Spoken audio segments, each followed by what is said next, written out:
Welcome to Of Darkness and Light. This is Daphne Garrido. I am going to be doing a video journal that will also be available on podcast platforms. So thank you for listening. If you are, I encourage you to read the chapter. It's pretty hefty. It's a long one, but I'm really proud of it. I need to do another pass, but it's a really heavy intellectual thing to have written. It kind of stretched my brain out.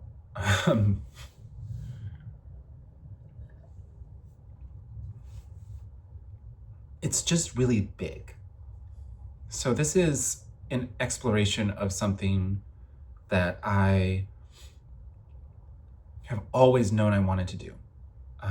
A long time ago, I wrote like an outline for a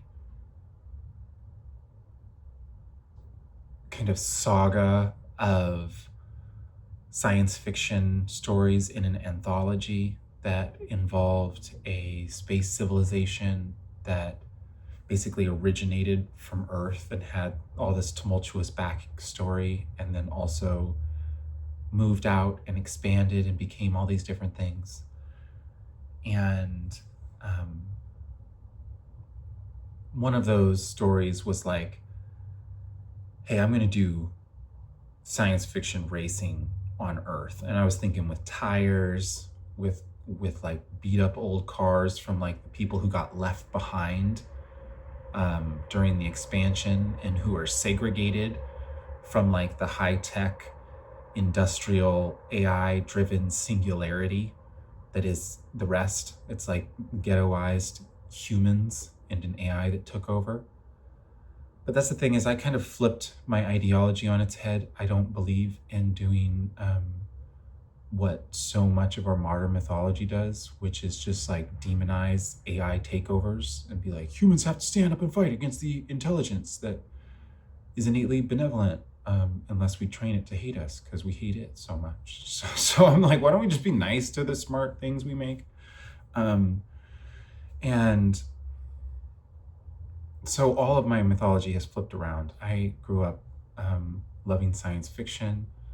I love the Terminator films. Like, that's just like my happy place when it comes to like franchise filmmaking. It's the one franchise where it's like, I'll watch them all, even if they're terrible, and I'll watch them twice because I'm like, I could maybe try that Terminator again. I'm just a sucker for it. The first one's too good.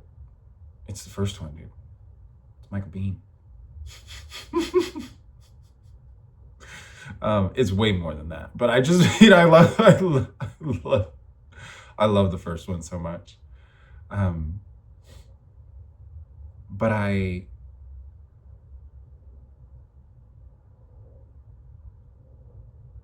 love The Culture by Ian M. Banks. When I was a little older, I went on this like year and a half long spree where I did all this research, and then I read a couple hundred of the best science fiction books I could get my hands on. And I still think Hyperion and Fall of Hyperion together is the best. Personal favorite right underneath that is A Deepness in the Sky, despite the challenging themes.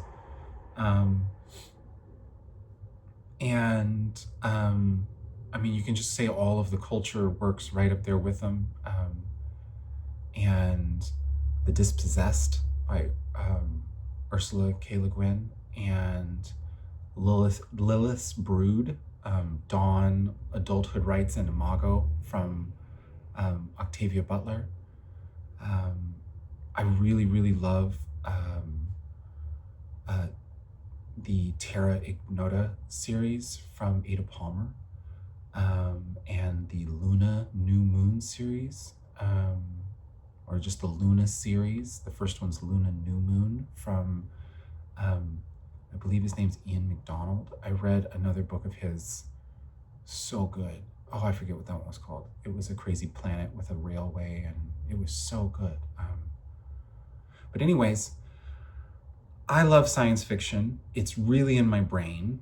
I am a schizophrenic person who has put it together in a way that's kind of unique.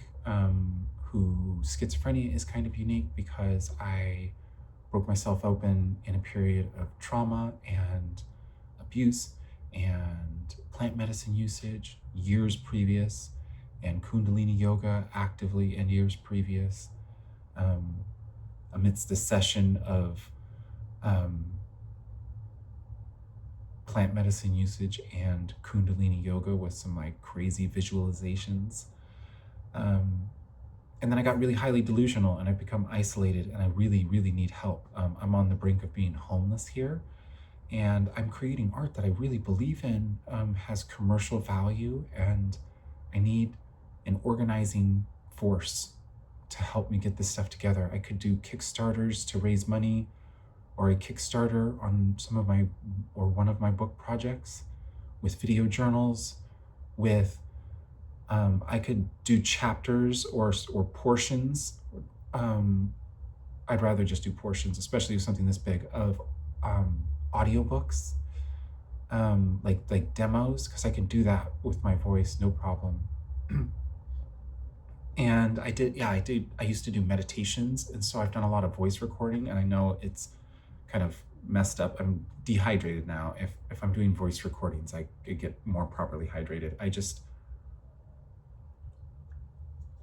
And I know it's kind of offensive. Hey, I'm doing a podcast, but I am a person who is disabled, who is actively looking for help, who is working through their art therapy process and trying to take care of multiple things at once. And the biggest thing is a place to exist in anxiety as someone who has had their brain changed the way mine has, that doesn't have familial support. So my best plan still, which my math says makes sense, is, hey, I'm a writer and this is really good. So I was flexing because I've always wanted to do this, and I've always wanted to I wrote a short story named Grip, and I love it. I love Grip as something that could be expanded into a feature film about hitting an ending that's a hug that actually works like a champ, dude. It's just such an outline for a story that it really works emotionally, and in terms of pretty much just that, and aesthetically. And that's what I wanted to approach this with as well, is I kind of like, I like to bring strange energies, unexpected energies, appropriate but unexpected and sometimes strange feeling energies of attention to different types of stories. And this is a point. This is a point for me. I find high hypocrisy in the fact that we don't take things that our guts think are super cool, but kind of nerdy, and make them even cooler. Like, who doesn't love F-Zero? Who doesn't think like Red Out is hot? Like, who doesn't like any kind of like anti-gravity racing game when it's all put together right? And you're just taking the turns fast and it's badass and the music's playing. It's just like such a vibe. And the F-Zero games never had shit for a story, right? It was just like Captain Falcon was a character, right? There was the big guy in the pink one, and he was just kind of a shithead. I don't even know, right? Like, I know there's some like animes probably and stuff like that. But what I'm saying is, why do we take the coolest thing to our guts and approach it like it's a joke, and think when somebody does something like this, you're taking that too seriously? It's like, no, I'm not taking this too seriously. I'm making this hot. I'm making this hotter than it already was, because it was already the hottest thing. And then I'm like, hey, guess what? If we write it like it's a fucking Michael Mann movie, it becomes the hottest thing in the world. And that's what I want to say is, I understand literally how to film this kind of story aesthetically that would transcend the kind of like cheesy speed racer, I'm just a CG face vibe. You have to build the cockpits and like do it like Collateral, where there's like 5 of them with different places for the camera to be mounted, and you shoot it for real. And that's how you do it. But anyways, I'm just saying, you center a story in the visual arts, in film or television, around this subject matter, and you play appropriately thematic electronic music, and you work in adult themes, and you make it hot and romantic and psychological. It's like, that's the coolest story ever. Who's not going to geek out on that?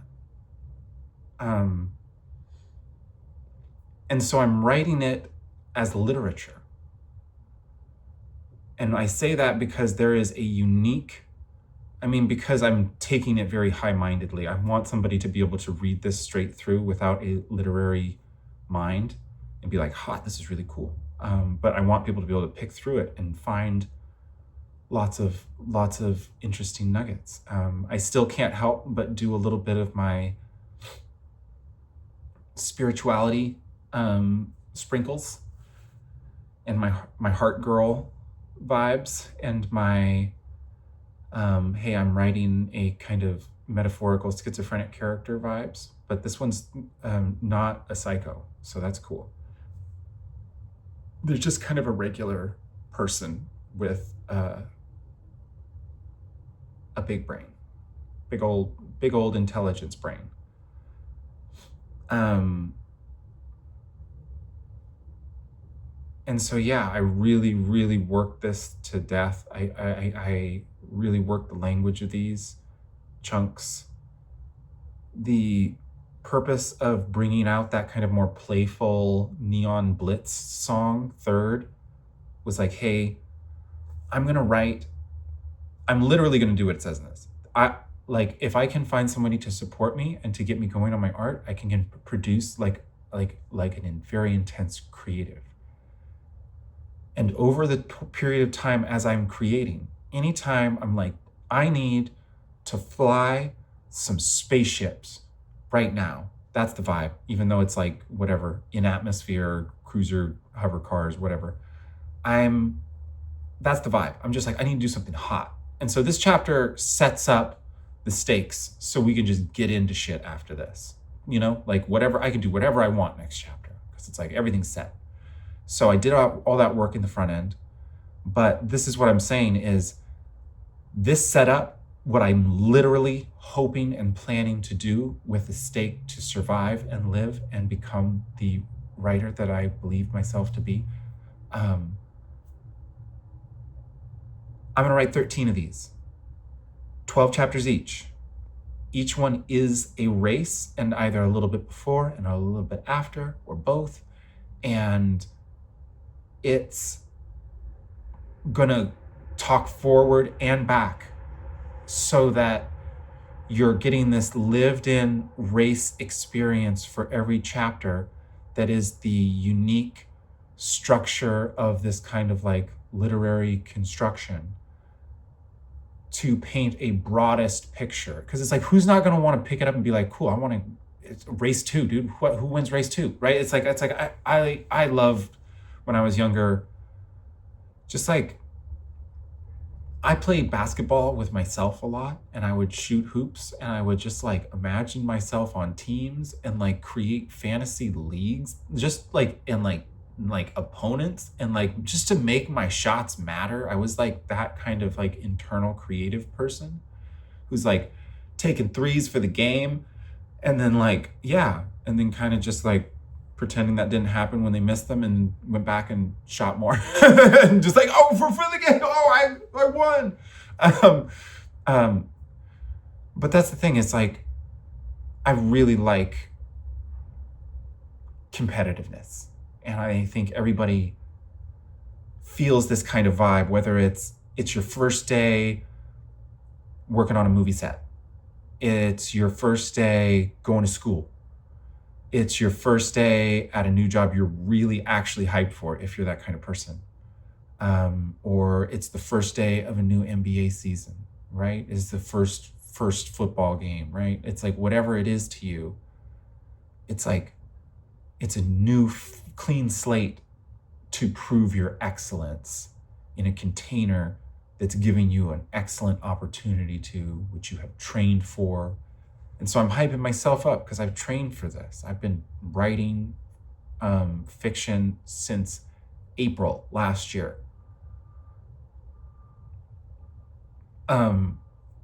And started from the bottom, now I'm here. And that's how I write everything. And it's always going to continue that way. And I'm like, I can write 156 chapters or whatever it was. I looked it up for like 12 times 13 to do exactly what this says, where it's like, Kyra's going to go all the way through and come back. And there's going to be somebody who comes with her. And that's all you know, but it's enough to know that you're watching the journey of somebody. And it's like, you can always keep that interested because she can lose for years. She can almost die, right? It's like everybody around her can change. It's like somebody's going to stick around, but who is that? And then there'll be a couple of people that you're wondering the whole time, who's surviving with her? Who's going to augment themselves as she has to continue forward through time like she is. And there'll be so much to explore on every new planet. And it's all based around races. And that is a very cool literary mechanism to tell stories that are simultaneously literature, pleasing to a speculative science fiction audience, adaptable to the screen in whatever way. Like, it's just a good deal. And I'm absolutely sure it's like, could I do what I did in the last couple of days in 156 times in the rest of my life? Absolutely. If I survive, I could do it when it's like, dude, I could bust another one out in a couple of days right now if I wanted, but I need to get help. And so I'm trying to find a helper who will help me to, make a Kickstarter, or just simply just like give me a little stake so I can survive here. That's definitely needed. Like I'm gonna have to sell my car next week because I'm not gonna prostitute myself until the very end. And I just mean it. I'm being really cruel about that. And but like that was just me being honest. I have a really emotional video that's me pouring my guts out that just came out of me, and it's just like, dude, that's what I'm gonna be faced with, and I'm gonna survive for my daughter, and I believe that I'm supposed to live here. And I want to make it work, and nobody's helping me. And it's really messed up with the way that my mind is blown open, and nobody can forgive me for being the person I am who said the things that I have. And I'm just like, hey, I'm not lying about the way my brain works. I spent a whole day trying to get help and got a bunch more phone numbers to call. And it's been a day and a half now, and I've been doing therapy. To feel a little better. Do I feel ready to go back to those phone numbers right now? No. Do I feel like traumatizing myself for another couple hours and then losing another couple days of like giving myself therapy for how hard it hurts and how badly I just want to like create and live? And I know that that's a sad thing because a lot of people want that and they don't get it. But that's what I'm continuing to say is schizophrenic people need grace. People like me with family are protected. With family who cares are protected from this kind of thing. So it's a loophole that has come from not only my honest expression of living is through artistry. And as a schizophrenic person, you have to be honest and you have to live honest to kind of like overcome your delusion and to solidify into something that kind of speaks from body intelligence. And so I've done that, but my brain has opened in the process to write things like this, where it like literally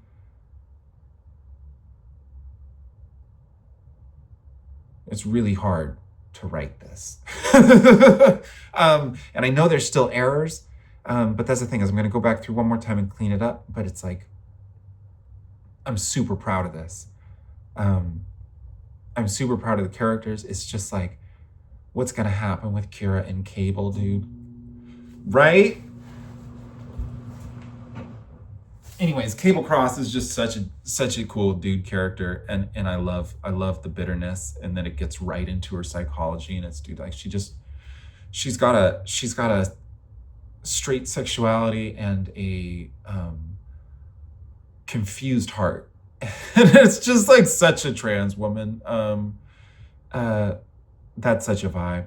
Um yeah, it's just like all mixed up when it comes to sexuality um because of the changing sides of gender and having a history of being predisposed towards like hetero matchups in terms of like a masculine and a feminine person together being like, what's up? Um, and then everything else, it's just like, I'm a pansexual person. I'm just the most confused person in the world, though, because I'm so traumatized by like boy smells. So, like cisgendered men pheromones. So so I'm just like this trapped person in the middle who is being honest about like that backwards ass shit where it's like, hey, she wants Dinah Gem, dude, and Dinah doesn't want her. And fucking Cable probably doesn't either. It sounds like he might have just been being nice. But she wants him so bad that she'll leave with somebody who seems cool. But yeah, they're being very mean to. It's like Kira's being a mean person. They're being a little psychotic towards Zion. And so I'm still doing the kind of like new adult vibe, undermining, where it's like, hey, we're having somebody do some of the bad stuff that would happen in one of those new adult stories, but like about 100,000 million times more intelligently. Um, and then also walking right through it without allowing there to be a sacrifice of understanding by making it feel like it should. It's like right then they only wanted her. It's like, damn, this bitch is a bitch. But it's like, it's kind of gut churny to me. It's like, yeah, she's not doing well for herself right here with Zion. She's not doing well for Zion. They seem cool. Nobody's really wrong in this situation. I guess we have another anti-hero with Kyra. And so that's cool. That's cool. But she's not going to be an ultimate anti-hero like Miriam and Echo, who like kills people sometimes. Um, but I do believe there will be some kind of mystery plot going on in this one. That's what I feel set up here about the people under the surface. It's like they're not xenophobes; they're criminals, basically. And it's just like a port planet that has people passing through that just happens to have some criminality to it. And I think some people are going to get messed up. I think somebody might die. I also think somebody's cheating. I think it's Cable Cross. I think Cable Cross is doing simulations. Um, and so I'm just spoiling the shit out of it, because that's what I'm doing in the story. I spoiled it right from the beginning. I was like, she's going to come back and win. 13th one, she's going to win, right? And that's real. I'm going to make it hot. I'm going to back it in a way that makes it work as really powerful fiction with that understanding up front. And that understanding all the way through is going to make the journey awesome. Because you're like, did she win the first time? It's not clear. She could have won and then she comes back to win again. Or does she come back again to get that win, right? And that's the whole thing. It's going to be a drama of sporting adventure and romance and of language that is hopefully sumptuous and pleasing. And there will be much more of what happens in the third section, the Neon Blitz section. That's such a hype. It's like, dude, these are going to be composed almost entirely of action that are the races themselves, right? And there's going to be a lot of like splaying out forward and back and kind of like explaining through exposition. That's still going to remain a thing because that's how you tell a story when you're locked in races. But the moments where it becomes really present with the action of the vehicles, like it does when Kyra's like shredding Cable's side and like blasting away from Zion, and it's just like that that feels so hot to kind of like emerge from within what is essentially throughout a action sequence with a bunch of exposition like throughout the whole thing, right? But when it gets present with the action, it's going to get intense, and then there will be whole chapters that are just like this is all like that. And so that's the thing, is it's about feathering that and giving little touches of it in every chapter and like making it constantly exciting and rewarding. And this will be the most challenging chapter of all because it's so dense that it does the thing where it's like, hey, we've set it up. It's all set up. Let's roll. That's how I felt with Last Rites of Empire chapter 1, was I was like, wow, that was really difficult psychologically to write the correct, unreliable narration to hopefully communicate to whoever is reading exactly what's going on enough to enjoy this story as it's being written. But now that it is, I can just go really into character and let Gloria be crazy. And so I can do that with the action in the cars going forward. It's like, hey, I got 4 characters set up. 5, because we've got PR. I have it, PR, yeah. Dinah, Cable, Zion, Kyra. And then we've also got Loa. And that's the thing too, is I'm trying to do subversions, right? Where it's like, this is an F-Zero story kind of thing, and we're making it really, really hot and in a literary way. But I'm still using names that feel like they would be F-Zero race car driver names, because I think that that's cool. I think it's a cool duality. And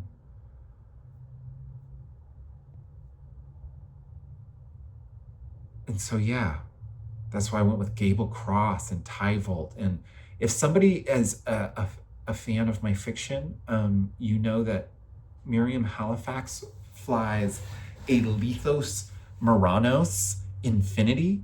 I would like to bring your attention to Kyra's Luminos Mark III.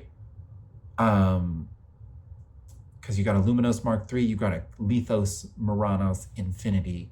And in the Justiciars, the launching of Miriam Halifax as a character, they steal a few speed ships, and she steals a Lithos Muranos Infinity, and it just becomes her baby. She starts like doing all this augmentation work on it. She makes it so it can like break in and out of the atmosphere of a planet. And she, like in her own journals, she's like talking about how she is creating a legend that's going to change the world with her Lithos Muranos Infinity and what she's done with it. She's so hot on her Lithos Muranos Infinity. But that's what this is saying, is it's like that. It's definitely like kind of playing off some Lamborghini vibes. In Justiciars, I talked about it, some planet where there was a family who developed these really artful, speed, passion fueled creations of speed ships, right? And so that's what it's Payar. Payar is. He is Payar Luminos, right? And so he in the Justiciars, that would be a member of the Lithos family, right? And that's what I'm saying. is the sprawl, the periphery. They're the same thing. That's what's up. I'm always writing as Miriam, and she's in it from the start on this one. Because I wrote that second line, skylines had been littered in countless arrays of arrivals from throughout the sprawl. And it came out the periphery, and I was like, shit, right from the start, we're just calling it the periphery? But then I just was like, okay, we're gonna be clever about this. Yeah, and I started taking real notes. It's like Ionide, right? It's gonna have a death drop. That's in book 12, dude. I'm gonna be hyping that for 12 books. That's gonna be the hottest thing ever written. Six is so hyped already. One of my favorite lines in this, probably my favorite line, is they were the others who didn't belong. Kyra Tyvolt was a legend and she knew it. That is just a sentence that is tricky to read and seems wrong, but it's really hot when you realize it's not.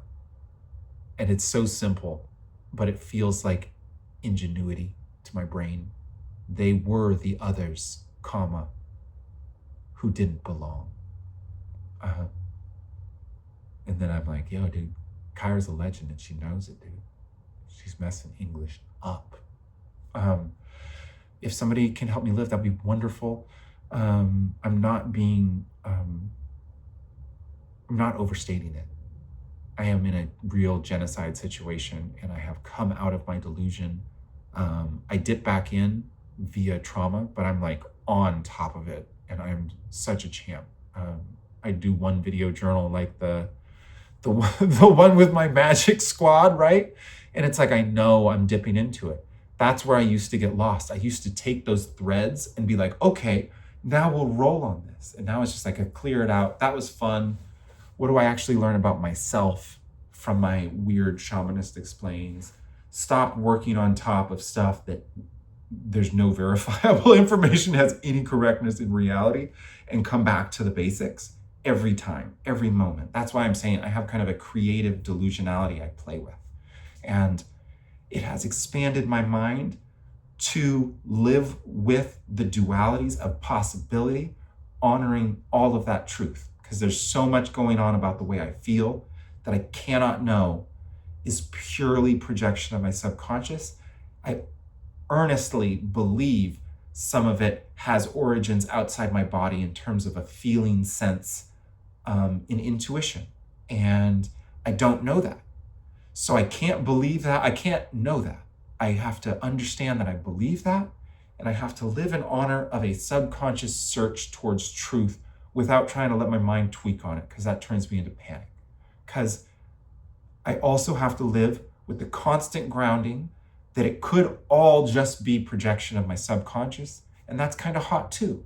So all it adds up to is I do some creative delusioning, I splay it out, and then I'm like, what is my subconscious telling me?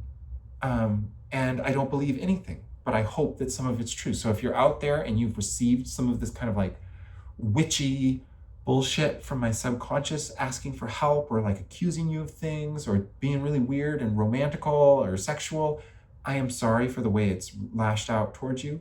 I'm really better.